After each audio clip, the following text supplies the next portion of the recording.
What is going on, guys? Money Webby here, back again on Tuesday with a 3-game slate here tonight. I got 6 of my favorite plays on the slate. My money's 6. So before we get going, be sure to slap up that like button. It really helps me out.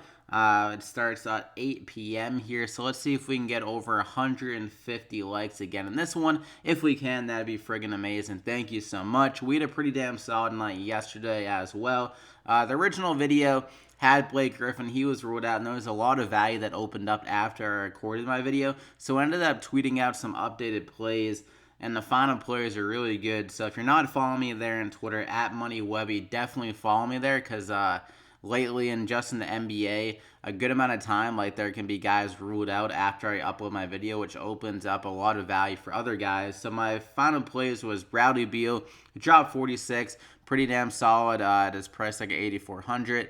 Right around what I was looking for. I think he could have got a little bit more if you hit a few more shots, but he's still pretty solid. De'Aaron Fox got 49. He was honestly struggling a lot in the first half, but he absolutely went insane in the second, so that was really good. Kyle Kuzma, 43, really solid from him. And I also tweeted out about Anthony Davis, who ended up dropping 60, pretty damn good from him. Marcus Morris, he was a big one. He got dropped 43 at only 5,500 because there was value that opened up with Gordon Hayward and the rest of those Celtics players being ruled out. And then Terry Rozier dropped 31. And I tweeted out some value guys. Jalen Brunson, he was already in the video. 28 DraftKings points at only like 3,400. That was really good value. Trey Lyles is okay. Daniel Tice was really the only one that really struggled. I was expecting some more. He got outplayed by the guy in the backup. So all in all, the plays that I tweeted out were really damn solid. So definitely follow me there, like I said, on Twitter at MoneyWebby. But let's get into it though. Enough about last night. We got to win some money here tonight. So DAMIAN LILLARD here first off. The guys has been very consistent and been going off over the last, this is pretty much the whole entire year, but even more recently in the last few games. So 49, 46, 59, and 61. And one of those games was a blowout, so he wasn't able to drop as many DraftKings points. But I think this game should stay close. The Rockets have definitely been underwhelming this year as a team, but with them being back at home and kind of maybe a little bit of a rivalry game kind of against the Trailblazers, two solid teams that have played each other a good amount over the last few years in these big kind of games. I think DAMIAN LILLARD is going to bring his A game. I think he'll be able to shoot some more. He was actually really damn solid against them earlier this year in 27 minutes. He was 8 for 10 from the field and 37 DraftKings points. That game was actually a blowout, but James Harden wasn't playing in that game. So with James Harden back, and also DAMIAN LILLARD has taken, kind of tried to take over more in games on the road with averaging 48 DraftKings points. So at 9,700, I think he can do enough to get over 50 DraftKings points in this game with just the added rebound and assist totals that he has and the huge scoring upside that he has. He's just been really good and safe and has good upside in every single matchup. So I'm going to go ahead and lock him in there. I'm going to stick with the Trailblazers. I think NURKIC can have a really solid game here going against the Houston Rockets. And my reasoning for this is because with Clint Capella down low, he is not a guy that really, he's not a stretch 5. He's a guy where you kind of need NURKIC in there down low. The only thing that I really kind of get worried about is the foul trouble with him. But if you can stay out of foul trouble, he's been doing better of that lately. There hasn't really been one game where he hasn't got like nearly as many minutes because of foul trouble. But if he can do that, then I think he can get a lot of rebounds with them. With just Capella and NURKIC kind of fighting for those rebounds every single situation. And also the Rockets do take a lot of shots. They do miss a good amount because also their three-point shooting hasn't been very good this year. So I can see NURKIC getting double-digit rebounds and also being able to score pretty well. And he was another guy in that limited sample against the Rockets, the blowout against the Rockets without James Harden. He dropped 22 and 10. He was really efficient in 24 minutes, dropped 40 DraftKings points. So if he can stay on the court, they're going to need him to play a lot of minutes with Capella, just how much he's out there as well. So you got to counteract that. They really don't have a backup big that can compete with Capella as much as NURKIC can, and he's been playing really well recently as well. 54 last game, one of his best games of the season. This game was a blowout, 28 against a tough matchup against DeAndre Jordan, and did pretty well against the Spurs. And then against Denver, he did really well, 41. So I'm going to go ahead and lock him in there. That was my second guy. I think I'm going to go with Tobias Harris.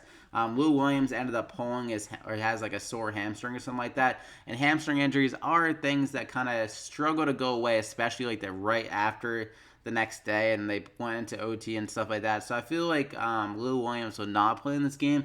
So that means Tobias Harris is really going to have to be an offensive force in this matchup going against the Raptors. I think he has the capability of doing so. Honestly.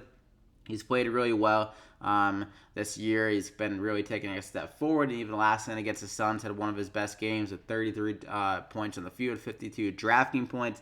So I think he can get it going here. Could definitely see some extra run, like I said, with Lou Williams out. They're going to need his offensive presence. It is a little bit concerning that they went to overtime and he played 41 minutes. But this is a young guy. He's like 24 years old. So he's not a guy that's going to be too affected, I think, by the back-to-back. And this is a really big game going against a good Raptors team. They need him on the court, and I think he's the top scorer and can score over 25 points. And then if the rebounds are there, they definitely can be because the Raptors, they're two big men, Siakam and BAKA and Jonas, are guys that can definitely be around the rim a lot, meaning that Tobias Harris will be around that rim getting some more rebounds here in this game. So I'm going to go ahead and lock him in there as my third guy. Then I want to go with SERGE BAKA. I'm guessing he's going to be starting. Obviously, if he's not starting, I won't feel as good about it. And maybe I'll just try to pivot to Jonas Valanciunas if he is starting this game. But I would imagine this seems like more of an BAKA kind of game with how the Clippers kind of go about their business. So with Boban, he played yesterday, so I'd imagine he's not playing today. So that means probably Gort's Hot would draw the start, but he'll probably only play around 15 minutes. And then we'll see a lot of Montrezl Harrell. So I could see, honestly, maybe BAKA comes off the bench to match up with Harrell, and then he kind of gets that extra run. But I feel like he'll just get the starter minutes here in this game. So at 6,200, he's coming off a really solid game at 44. He hasn't been as good recently, though, like most of the games. He's gotten under 30 drafting points, but with the smallest slate, it's really tough to kind of hit home runs with every single play. So I feel like BAKA just has one of the best situations here. The Clippers haven't been great against centers. We saw DeAndre Ayton have a really solid game against them last night. So I feel like BAKA can definitely do so if he gets to starter minutes and get over 35, maybe around 35 to 40 drafting points if he really goes off. So I'm going to go ahead and lock him in there as my fourth guy, but I might pivot off him if something changes during the day. So I'll definitely keep tweet about that or something like that. So like I said, I'm assuming that Lou Williams is out for this game. So I'm going to go with GILGEOUS-ALEXANDER here as well. He's going to get some extra run. If Lou Williams is out, he's played pretty damn well recently. Some of the games his run hasn't been as good because Lou Williams has been balling out. But when he gets around 30 minutes, he's been returning some good value. Like he had 32 minutes against the Kings. Good for 37 drafting points. 29 minutes against the Suns, 33. 30 against the Trailblazers is not as good, but most of these games when he's getting 30 minutes, he's been able to put up some solid production. So I think he can give us around 30 drafting points again. And this is a guy that's really lanky and athletic. And if he's kind of playing that point guard role, he could give Kyle Lowry some troubles. I mean, Kyle Lowry is a really undersized point guard, and he's not very lanky. So I'm not sure how it'll kind of counteract that matchup. I feel like GILGEOUS-ALEXANDER could get the better of him there. So at 4,900, really solid value for a guy that could get around 30-plus minutes if Lou Williams is in fact out. But if Lou Williams is playing, then I'll probably tweet out a pivot with Alexander as well. But I'm going to go ahead and lock him in there for the time being. For my value guy, D'Anthony Melton. This guy, whenever he's on the court, he's just chucking up shots left and right. So if he can hit a few shots here and play a solid game of basketball, I think he can be a really good value again here. He played 36 minutes against the Clips. Another thing, that game went to overtime as well, but the assist total was really promising. I think even in regulation, he had 7 out of those 8 assists, and he was shooting pretty well in the beginning, kind of flamed out the end, but still, when he's on the court getting minutes, like I said, he's going to be chucking up a lot of shots. His usage rate is really solid for a guy at 4,300, and could get some extra run if this game does stay close enough. I'm not really sure how they'll treat Melton as a starter if this game is like a 20-point game. I mean, their depth isn't great. Melton pretty much is a bench piece for them.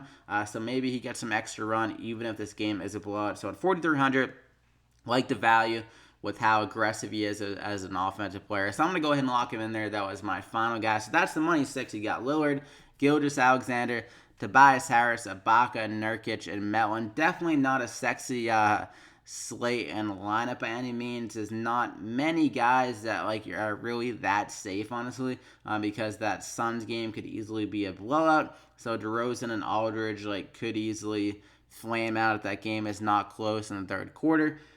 With the Suns playing in overtime and just how bad they've been playing recently, so that's a weird one.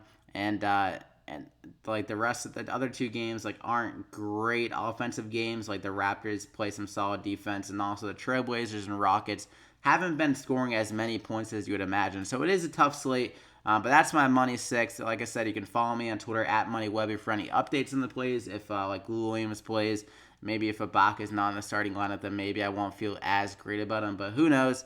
Subscribe if you haven't already to continue to get these videos. Like I said, drop a like, 150 plus likes would be insane. Thank you. So good luck here tonight. Let's see if we can have another good night, and we'll see you back here again next time.